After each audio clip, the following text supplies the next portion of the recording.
American രാഷ്ട്രീയത്തിൽ ഏറെ നിർണായകമായ ഒരു വിധിയെഴുത്ത് നടക്കുകയാണ്. ആരാകും യുഎസിലെ ഏറ്റവും വലിയ നഗരമായ ന്യൂയോർക്കിന്റെ പുതിയ മേയർ?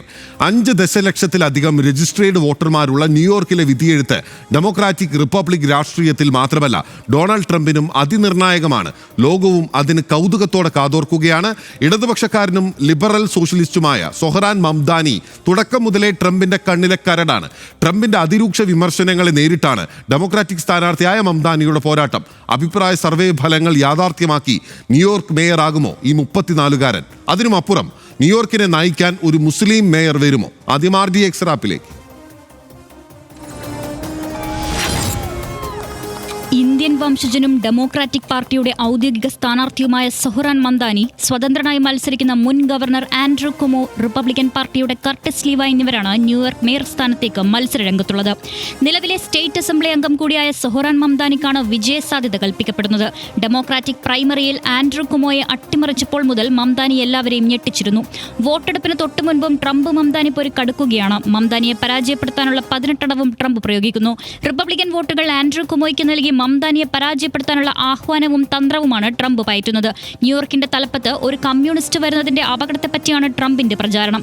ഔദ്യോഗിക സ്ഥാനാർത്ഥിത്വത്തിൽ നിന്നും പുറത്തായിട്ടും ആൻഡ്രൂ കുമോ മത്സരരംഗത്ത് തുടരുന്നത് ട്രംപിന്റെ പാവയായാണെന്ന് മംദാനി പക്ഷക്കാരും റിപ്പബ്ലിക്കൻ പാർട്ടി സ്ഥാനാർത്ഥി കർട്ടിസ് ലെവയെ അനുകൂലിക്കുന്നവരും വിമർശനമുയർത്തുന്നുണ്ട്. എന്നാൽ ട്രംപ് ഭരണകൂടത്തെ നേരിടാൻ മാത്രം പരിചയസമ്പത്തുള്ള നേതാവെന്ന നിലയിലാണ് താൻ മത്സരത്തിൽ തുടരുന്നതെന്നാണ് കുമോയുടെ നിലപാട്. RDX rap, news Malayalam.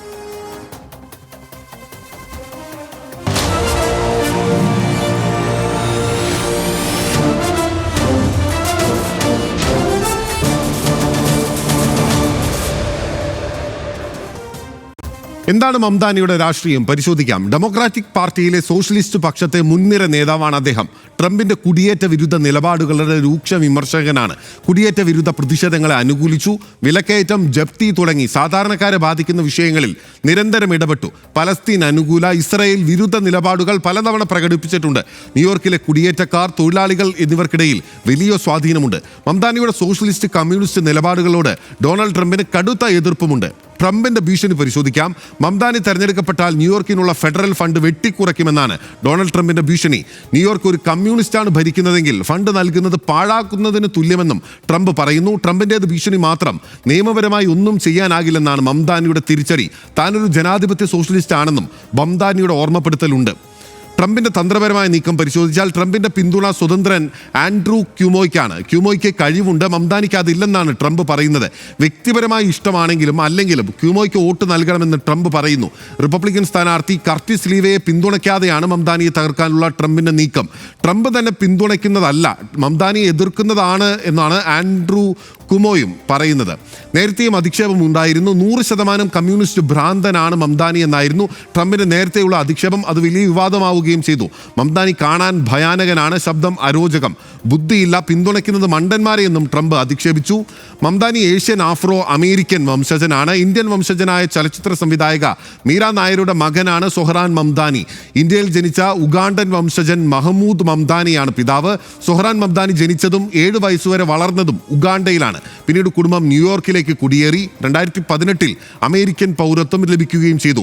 ഈ വർഷം സിറിയൻ കലാകാരി റാമ ദുവാജെ വിവാഹം കഴിച്ചു. സാമൂഹിക പ്രവർത്തകൻ, റാപ്പർ, എഴുത്തുകാരൻ തുടങ്ങിയ എല്ലാ നിലകളിലും ശ്രദ്ധേയനാണ് മംദാനി. തോൽപ്പിക്കാൻ കോടികളാണ് ഒഴുകുന്നത്. സൊഹ്റാൻ മംദാനിയെ തോൽപ്പിക്കാൻ സോഷ്യലിസ്റ്റ് വിരുദ്ധർ ഒഴുക്കുന്നത് കോടിക്കണക്കിന് രൂപയാണ്.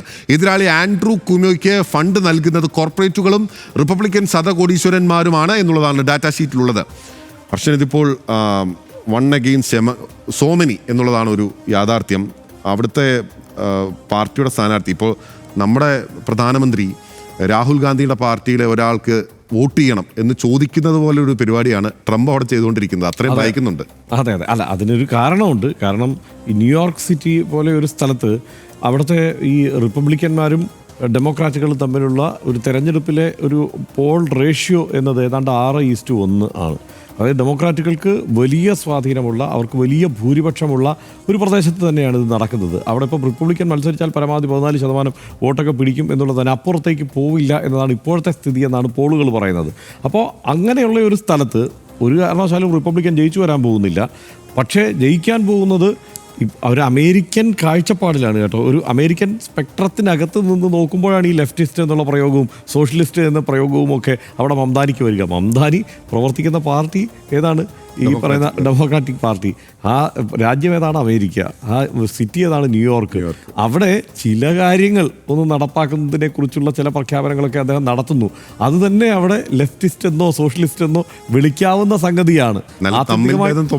അതെ, അതായത് യൂറോപ്പിൽ നോർമലായ പല സംഗതികളും ഈ അമേരിക്കയിൽ ലെഫ്റ്റോ സോഷ്യലിസ്റ്റോ ഒക്കെ ആയിട്ടാണ് വിലയിരുത്തപ്പെടുക. അതുകൊണ്ടാണ് അദ്ദേഹത്തെ ഈ പറയുന്നത് പോലെ, അതായത് അദ്ദേഹം ഈ പറയുന്ന ചില കാര്യങ്ങളുണ്ട്. ഇപ്പോൾ 2% മില്യണയർ ടാക്സ് 2% ഏർപ്പെടുത്തും എന്നുള്ളത് സ്വാഭാവികമായും അമേരിക്കയെ പോലുള്ള ഒരു മുതലാളിത്ത രാജ്യത്ത് അത്തരം മുതലാളിത്ത സാഹചര്യത്തിൽ വിചിത്രമായ ഒരു കാര്യമായിട്ടാണ് അവർക്ക് തോന്നുന്നത്. അപ്പോൾ സ്വാഭാവികമായിട്ട് ഇവൻ കമ്മ്യൂണിസ്റ്റ് ആണെന്ന് അപ്പം തന്നെ മുദ്ര കിട്ടും ഒറ്റയടിക്ക്. അതുപോലെ ഈ പബ്ലിക് ഹൗസിങ്ങുമായി ബന്ധപ്പെട്ടുള്ള സംഗതികൾ, അതുമായി ബന്ധപ്പെട്ടുള്ള നിർദ്ദേശങ്ങൾ, ഏറ്റവും അധികം ഭവനരഹിതരുള്ള ഒരു നഗരം കൂടിയാണ്. അപ്പോൾ അവിടെ ആ നിലയ്ക്ക് ഒരു ആലോചന തന്നെ കൊണ്ടുവന്നാൽ അത് ഭവനരഹിതർക്ക് വീട് കണ്ടെത്തണമെങ്കിൽ വല്ല ചാരിറ്റി വഴിയോ മറ്റു വല്ല കാര്യങ്ങളോ ഒക്കെ നോക്കാം എന്നുള്ളത് ഒഴിച്ചാൽ ഇങ്ങനെ ഒരു തീരുമാനത്തിലേക്ക് ഒരു കാരണവശാലും ഒരു ഭരണകൂടം എത്തില്ല അമേരിക്കയിൽ. അവിടെ ഇങ്ങനെ ഒരു നിർദ്ദേശം സൊഹ്റാൻ മംദാനി വയ്ക്കുന്നു. അപ്പോൾ സ്വാഭാവികമായിട്ടും അങ്ങനെയാണെങ്കിൽ അയാൾ ഈ പറയുന്നത് കുടിയേറ്റ അനുകൂലിയായ ടെററിസ്റ്റ് അനുകൂലിയായ ഒരാളാണ് എന്ന് പറയാൻ ഇവർക്ക് ഒരു മടിയുമില്ല എന്നുള്ളതാണ് അവിടുത്തെ സാഹചര്യം. അപ്പോൾ അങ്ങനെയൊക്കെയാണ് ഈ പേരുകൾ വരുന്നത്. എനിക്ക് തോന്നുന്നത് അമേരിക്കൻ തെരഞ്ഞെടുപ്പിൽ ഏതെങ്കിലും ഒരു കാലത്ത് ഇത്രയും ശ്രദ്ധേയനായ ഒരുപക്ഷെ വിജയസാധ്യതയുള്ള ഒരു സ്ഥാനാർത്ഥി അവിടുത്തെ ഒരു ഇത്രയും പേരുകൾ വിളിക്കപ്പെടുന്നത് ആദ്യമായിട്ടായിരിക്കും. ഇപ്പം ഇവർ ഫോക്സ് ന്യൂസ് ഇദ്ദേഹത്തെ വിളിക്കുന്നത് മാർക്സിസ്റ്റ് എന്നോ അല്ലെങ്കിൽ ടെററിസ്റ്റ് സിമ്പതൈസർ എന്നോ ഒക്കെയാണ്. അതേസമയം ന്യൂയോർക്ക് ടൈംസും CNN ഒക്കെ വിളിക്കുന്നത് അദ്ദേഹത്തെ എന്താണ് സോഷ്യലിസ്റ്റ് ലീനിയൻ്റ് എന്നോ അല്ലെങ്കിൽ ഈ പറയുന്നതുപോലെ എന്താണ് പ്രോഗ്രസീവ് എന്നോ ഒക്കെയാണ് അദ്ദേഹത്തെ അവർ വിളിക്കുന്നത്. അപ്പോൾ പലരും, അതേസമയം ട്രംപ് വിളിക്കുന്നത് എന്താണ്, ഇയാൾ കമ്മ്യൂണിസ്റ്റാണ് എന്നുള്ളതാണ്. ഈ ഇവർ തന്നെ ഡെമോക്രാറ്റുകൾ വിളിക്കുന്നതാണ് സോഷ്യലിസ്റ്റ് എന്നുള്ള നിലയ്ക്ക് തന്നെയാണ്. ഡെമോക്രാറ്റിക് സോഷ്യലിസ്റ്റ് എന്നാണ് ഇവർ തന്നെ വിളിക്കുന്നത്, ഡെമോക്രാറ്റുകൾ തന്നെ വിളിക്കുന്നത്. അപ്പോൾ പല പേരുകളിലാണ് അദ്ദേഹം ഈ തെരഞ്ഞെടുപ്പ് രംഗത്തുള്ളത്. അതൊരു പക്ഷേ അദ്ദേഹത്തിന് അനുകൂലമായേക്കാം. അവിടുത്തെ യഥാർത്ഥ പ്രശ്നം ഇപ്പോൾ ഒരിക്കലും ഇതൊക്കെയാണോ സോഷ്യലിസം എന്ന് അല്ലെങ്കിൽ ഇതൊക്കെയാണോ ലെഫ്റ്റ് എന്ന് ആളുകൾക്ക് ചിന്തിക്കാനുള്ള ഒരു അവസരം കിട്ടുകയും അങ്ങനെയാണെങ്കിൽ ഇത് കൊള്ളാമല്ലോ എന്ന് ചിന്തിക്കാനുള്ള ഒരു അവസരവും ന്യൂയോർക്കിലുള്ളവർക്ക്, നഗരത്തിലുള്ളവർക്ക് കിട്ടുമോ എന്നുള്ളതാണ് ഇപ്പോൾ സംശയിക്കേണ്ട ഒരു കാര്യം. കാരണം അവിടുത്തെ നിലനിൽക്കുന്ന ചില പ്രശ്നങ്ങളെ നേരിട്ട് അഡ്രസ്സ് ചെയ്യുകയാണ്. പിന്നെ അദ്ദേഹത്തിൻ്റെ പ്രചാരണ രീതി അത് ശ്രദ്ധേയമായിരുന്നു. കാരണം നമ്മുടെ ഇന്ത്യയിലൊക്കെ അല്ലെങ്കിൽ കേരളത്തിലൊക്കെ നടക്കുന്നത് പോലെ വീടുകൾ തോറും കയറി ഇറങ്ങി അമേരിക്കയിൽ സാധാരണ പതിവില്ലാത്ത തരത്തിലുള്ള വോട്ട് ചോദിക്കലും ആളുകളുമായി അടുത്ത് ഇടപഴകുന്ന രീതിയും ഒക്കെ ഒരു കോർപ്പറേറ്റ് രീതി ഒരു ശകലം പോലും തൊടാതെയാണ് അദ്ദേഹം തെരഞ്ഞെടുപ്പ് പ്രചാരണ രംഗത്തിറങ്ങുന്നത്. അവിടെ അദ്ദേഹം കൈകൊണ്ട് ഒരു ഇന്ത്യൻ ഉഗാണ്ടൻ വംശത്തിൽപ്പെടുന്നയാളാണ്. അതുകൊണ്ട് തന്നെ അദ്ദേഹം കൈകൊണ്ടാണ് ഭക്ഷണം കഴിക്കുക. ഇത് തന്നെ അവിടെ വലിയ ചർച്ചയാക്കുകയാണ്. ഒരു തരത്തിൽ അങ്ങനെ ഒരു ചർച്ച, ഇയാളെ അധിക്ഷേപിക്കാനുള്ള ചർച്ച നടക്കുമ്പോൾ മറ്റൊരു ഭാഗത്ത് വേറൊരു കാര്യം കൂടി സംഭവിക്കുന്നുണ്ട്. അവിടുത്തെ മുസ്ലിം പോപ്പുലേഷൻ, അവിടുത്തെ ഏഷ്യൻ വംശജർ, ഇന്ത്യൻ വംശജർ, ആഫ്രിക്കൻ വംശജർ, ഇവരുടെ എല്ലാവരുടെയും അവരുടെ വോട്ടുകൾ ഒരുപക്ഷെ പോളറൈസ് ചെയ്യപ്പെട്ടേക്കാം എന്നുള്ള സംഗതി കൂടിയാണ്. അവരെ നേരിട്ട് അവരെ തൊടുന്ന തരത്തിലുള്ള ഇടപെടൽ അവിടെ സൊഹ്റാൻ മംദാനി നടത്തുന്നുണ്ട്. അപ്പോൾ ആ പല തരത്തിലാണ് അമേരിക്കയ്ക്ക് എന്തായാലും അവിടെ ഒരു കൂട്ടപ്പൊരിച്ചിലുണ്ടാക്കാൻ തക്ക വണ്ണമുള്ള ഒരു തെരഞ്ഞെടുപ്പാണ് ഈ ന്യൂയോർക്കിൽ നടക്കുന്നത് എന്ന കാര്യത്തിൽ സംശയമൊന്നുമില്ല. അവിടെ ഒരു കാര്യം കൂടിയുണ്ട്. ഏതാണ്ട് 60% യുവാക്കൾക്കിടയിൽ 60% യുവാക്കളും സൊഹ്റാൻ മംദാനിയാണ് പിന്തുണയ്ക്കുന്നത് എന്നാണ് ഈ പോളുകളിൽ നിന്നൊക്കെ മനസ്സിലാക്കാൻ കഴിയുന്നത്. അത് ഒരുപക്ഷെ ഒരു അനുകൂല ഘടകമായേക്കാം. പക്ഷേ ഈ പറയുന്ന കുമോയ്ക്ക് ഇപ്പോഴും ഈ ബെറ്റിംഗ് ആപ്പുകളും ഈ ബെറ്റിംഗ് ഏജൻസികളുമൊക്കെ ഏതാണ്ട് 49% വരെ വിജയസാധ്യത പ്രവചിക്കുന്നു. അതിന് കാരണം എന്താണ്? റിപ്പബ്ലിക്കന്മാർ കൂട്ടത്തോടെ പോയി അവിടെ വോട്ട് ചെയ്യുമോ എന്നുള്ള ഒരു സംശയം കൂടി ആ നിലയ്ക്ക് നിലനിൽക്കുന്നു എന്നൊക്കെ ഉള്ളതാണ്. ആ റിപ്പബ്ലിക്കന്മാരെന്നല്ല, അവർക്ക് അനുകൂലമായി വരേണ്ടുന്ന ചില വോട്ടുകൾ കൂട്ടത്തോടെ അവിടേക്ക് പോകുമോ എന്നൊക്കെയുള്ള ചർച്ചകൾ വേറെ നടക്കുന്നുണ്ട്. അതുകൊണ്ട് നമുക്കിപ്പോൾ ഇതുവരെ, അതായത് ന്യൂയോർക്കിൻ്റെ ചരിത്രം എടുത്ത് പരിശോധിച്ചാൽ അവിടെ ഒരു ഡെമോക്രാറ്റ് തന്നെയാണ് വിജയിക്കേണ്ടത്. പക്ഷേ ഈ ട്രംപിൻ്റെയൊക്കെ ഈ നിലവിളിയും ഒക്കെ കൊണ്ട് സാഹചര്യങ്ങളിൽ മാറുമോ എന്നുള്ളത് നമ്മൾ കണ്ടറിയണം. പിന്നെ പണം ഒഴുകുകയാണല്ലോ. കാരണം എന്തായാലും നേരിട്ട് ഇത് കോർപ്പറേറ്റുകൾക്ക് അത്ര സ്വീകാര്യമല്ലാത്ത നയങ്ങളാണ് സൊഹ്റാൻ മംദാനി പ്രഖ്യാപിക്കുന്ന നയങ്ങളെല്ലാം. അതിനെ ഇതിനെ ഈ പറഞ്ഞ പല കാര്യങ്ങളെയും അമേരിക്കൻ ഒരു കാഴ്ചപ്പാടിൽ എങ്ങനെയാണെന്ന് നോക്കിയാൽ ഇപ്പോൾ 2% മില്യണയർ ടാക്സ് എന്നുള്ളത് ഒരു റാഡിക്കൽ ലെഫ്റ്റ് ചിന്തയാണ് അമേരിക്കയെ സംബന്ധിച്ചിടത്തോളം. അതുപോലെ ഈ റെൻറ്റ് കൺട്രോൾ ഉണ്ടല്ലോ, ഈ റെൻറ്റ് ഫ്രീസ് ചെയ്യും എന്നുള്ളത് പറഞ്ഞിട്ടുണ്ട്. അത് സോഷ്യലിസ്റ്റ് നിലപാടാണ് എന്നാണ് അമേരിക്കക്കാരൻ വിലയിരുത്തുക. അത് അമേരിക്കക്കാരൻ അങ്ങനെ കാണാൻ കഴിയും. അതേസമയം അത് യൂറോപ്പിൽ നോർമലാണ്. യൂറോപ്പിൽ അങ്ങനെ ആ നിലയ്ക്കല്ല പരിഗണിക്കപ്പെടുന്നത്. അതുപോലെ പബ്ലിക് ഹൗസിങ്ങിൻ്റെ വിപുലീകരണം എന്ന് പറയുന്നത് സർക്കാരിൻ്റെ അമിതമായിട്ടുള്ള ഇത്തരം സാധാരണക്കാരെ സഹായിക്കാൻ വേണ്ടിയിട്ടുള്ള ഒരു ഇടപെടൽ എന്നുള്ള മട്ടിലാണ് അതിനെ കണക്കാക്കുക. അതുപോലെ യൂണിവേഴ്സൽ ഹെൽത്ത് സിസ്റ്റം എന്ന് പറയുന്നത് സംശയമില്ലാത്തവണ്ണം സോഷ്യലിസമാണ് എന്നേ അമേരിക്കക്കാരന് മനസ്സിലാവൂ. അതാണ് അതിൻ്റെ ഒരു പ്രശ്നം. ഇതുവരെയുള്ള അവരുടെ ഒരു രീതി വെച്ചിട്ട് അവർക്ക് അങ്ങനെ മനസ്സിലാകും. അങ്ങനെ നോക്കുമ്പോൾ ഇതാ ഒരു കമ്മ്യൂണിസ്റ്റ്. അങ്ങനെയാണെങ്കിൽ ലോകത്തിലെ ഏറ്റവും വലിയ നഗരത്തിൽ ഒരു സോഷ്യലിസ്റ്റ് എക്സ്പെരിമെൻ്റ് എന്ന് വേണമെങ്കിൽ വിശേഷിപ്പിക്കാവുന്ന സംഗതികൾ സംഭവിക്കുമോ എന്നുള്ളതാണ് കൗതുകത്തോടെ ലോകം കാത്തിരിക്കുന്നത്. അത് അയാൾ ജയിച്ചു വരാനാണ് സാധ്യത. ഒന്നും ജയിച്ചു കഴിഞ്ഞാൽ എന്താവും കാര്യം എന്നുള്ള കഥ എന്നുള്ളതും നമ്മൾ കാത്തിരിക്കേണ്ടതാണ്. ഉറപ്പായി ഞാൻ പറയുന്നത് ന്യൂയോർക്കുകാർക്ക് വലിയൊരു അവസരമാണ് കിട്ടിയിരിക്കുന്നത്. ട്രംപിൻ്റെ നാട്ടിൽ നിന്ന് തന്നെ തലക്കടി കിട്ടുക എന്ന് പറയുന്നത് ലോകത്തിലുള്ള ജനാധിപത്യ വിശ്വാസികളെ സംബന്ധിച്ച് സന്തോഷമുള്ള കാര്യം എന്നാണ് ഞാൻ വ്യക്തിപരമായി വിശ്വസിക്കുന്നത്.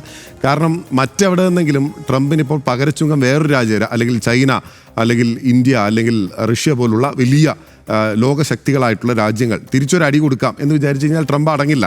കാരണം അമേരിക്കയുടെ കൈകൾ അത്രയും വലിയ വികസിച്ച് നിൽക്കുകയാണ് ഈ ആഗോളത ലോകത്തിൽ എന്ന കാര്യത്തിൽ നമുക്കറിയാം. പക്ഷേ ട്രംപിന് അവിടെ നിന്ന് തന്നെ ജനാധിപത്യപരമായ ഒരു അടി കിട്ടുവാണെങ്കിൽ നല്ലതാണ്. കാരണം ട്രംപ് ആ വിധത്തിൽ അമേരിക്കൻ ജനതയ്ക്ക് തന്നെ നാണക്കേടുണ്ടാക്കുന്ന വിധത്തിലുള്ള കാര്യങ്ങളാണ് ചെയ്യുന്നതെന്നാണ് എനിക്ക് തോന്നുന്നത്. മനുഷ്യത്വരഹിതമായിട്ടുള്ള നടപടികൾ, എന്താ പറയുന്നത്, ഒരു യുദ്ധം തുടങ്ങുക, എന്നിട്ട് അത് അവസാനിപ്പിക്കുക, എന്നിട്ട് നോബൽ സമ്മാനം സ്വന്തം ആവശ്യപ്പെടുക എന്നീ മുതത്തിൽ ഒരു വിധത്തിലും നമ്മൾ അമേരിക്കയുടെ പല പ്രസിഡന്റുമാരും ഉണ്ടായിട്ട് പോലും അമേരിക്ക ഇപ്പോൾ ഏത് തരത്തിലുള്ള രാജ്യമാണ് എന്നുള്ളത് ഇപ്പോൾ ഹർഷൻ ചൂണ്ടിക്കാട്ടിയല്ലോ. അപ്പോൾ ആ രാജ്യത്തിന് പോലും യോജിക്കാനാവാത്ത വിധത്തിലുള്ള പ്രവൃത്തിയാണ് ഉണ്ടാകുന്നത്. അപ്പോൾ ന്യൂയോർക്കുകാർക്ക് നല്ലൊരു അവസരമാണ്. വേഗത്തിൽ നല്ല തലയ്ക്കൊരു അടി കിട്ടാൻ കൊടുക്കാൻ പറ്റിയൊരു അവസരമാണ്. അത് അവർ വിനിയോഗിക്കട്ടെ എന്ന് തന്നെ നമുക്ക് പറയാം. തെരഞ്ഞെടുപ്പ് പ്രവചനങ്ങൾ യാഥാർത്ഥ്യമായി നാളെ സൊഹ്റാൻ മംദാനി ന്യൂയോർക്കിൻ്റെ മേയറായി തെരഞ്ഞെടുക്കപ്പെട്ടാൽ അത് അമേരിക്കൻ രാഷ്ട്രീയത്തിൽ തന്നെ വലിയ കോളിളക്കം സൃഷ്ടിക്കുന്ന സംഗതിയാകും. അനുദിനം വലതുവൽക്കരിക്കപ്പെടുന്ന അമേരിക്കൻ രാഷ്ട്രീയത്തിൽ ട്രംപിനെ പോലെ അങ്ങേയറ്റം യാഥാസ്ഥിതികനും കുടിയേറ്റ വിരുദ്ധനും അധികാരപ്രമത്തനുമായ ഒരു ഭരണാധികാരിയുടെ കാലത്ത് ആ ഫലം സാമൂഹികമായി സൂക്ഷ്മ രാഷ്ട്രീയ പ്രതിഫലങ്ങൾ ഉണ്ടാക്കും. ട്രംപിനെതിരെ പ്രതിരോധവും പ്രതിഷേധവും ശക്തമായേക്കാം. ഡെമോക്രാറ്റിക് പാർട്ടിയിൽ പ്രോഗ്രസീവ് ചിന്തകൾക്ക് സ്വാധീനമേറിയേക്കാം. അമേരിക്കൻ പൊതുമണ്ഡലത്തിൽ പ്രത്യേകിച്ച് ചെറുപ്പക്കാർക്കിടയിൽ നവരാഷ്ട്രീയ സ്വാധീനം ഉയർന്നേക്കാം. ഒരുപക്ഷെ ഫെഡറൽ നയനിർണയങ്ങളെ പോലും ആ ഫലം വിശാലമായി സ്വാധീനിക്കാം. എന്നിരിക്കെ ഫലത്തിനായി ആഗോള രാഷ്ട്രീയ കൗതുകത്തോടെ RDXും കാത്തിരിക്കുന്നു. ആഭ്യന്തര കലാപം കൊടുമ്പിരി കൊണ്ടിരിക്കുന്ന സുഡാനിൽ അതീവ ഗുരുതര സാഹചര്യം. നോക്കാം ഇടവേളയ്ക്ക് ശേഷം.